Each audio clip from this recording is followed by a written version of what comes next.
Vara Perxudres Podcast'te.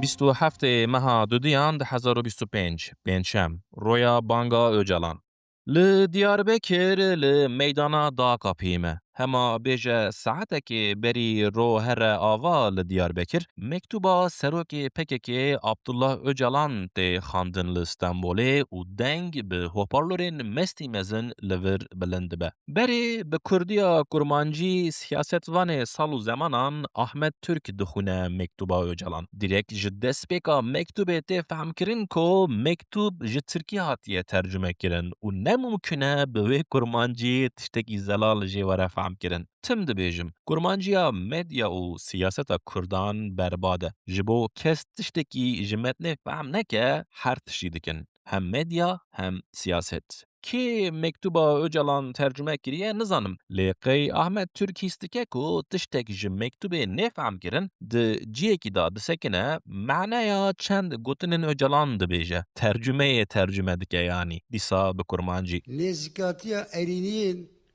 partiyen niji evşi pevaşu ava kır, elşi de ve pevaşu ede, banda çekdanine dikim, o ez bir pirsariya diroke, ya banga hülgürtüne sarxa dikim.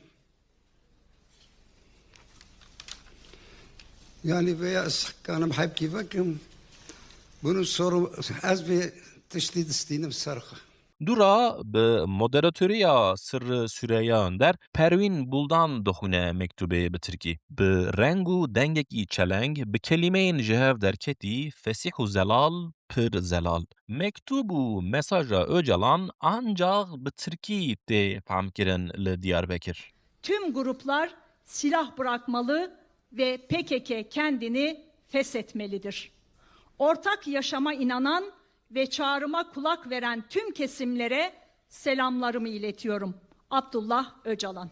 زلال مساج اوجلان بانگل پککی دکه کو چکان برده و خا فسح بکه پشتی مکتوبا به ترکی لمیدان دنرم هنک دایکن هنک میرکن دیگرین tam سر وقت نابم فهم ناکم نزانم او هسرین شابونو کیف خاشینه یان ین دلشکستنه هین از لجوابکی دگرم دبینم قیرقیرا یکیه دبیجه ام خافسح ناکن ام چک بر نادن رد دکه بانگا اوجلان دوام دکه ام خافسح ناکن ام چک بر نادن هناكين للدوري دغازن وي اشت بكن لي او اش نابه دبيجه ام خافسح ناكن ام تشك برنادن لسر وان گوتنين وي هناكين دستكي ددن وي بهبرا دبيجن PKK halktır halk burada PKK gel levre و به چپکین درنگ پروتستوی دا ج میدان دردکهون.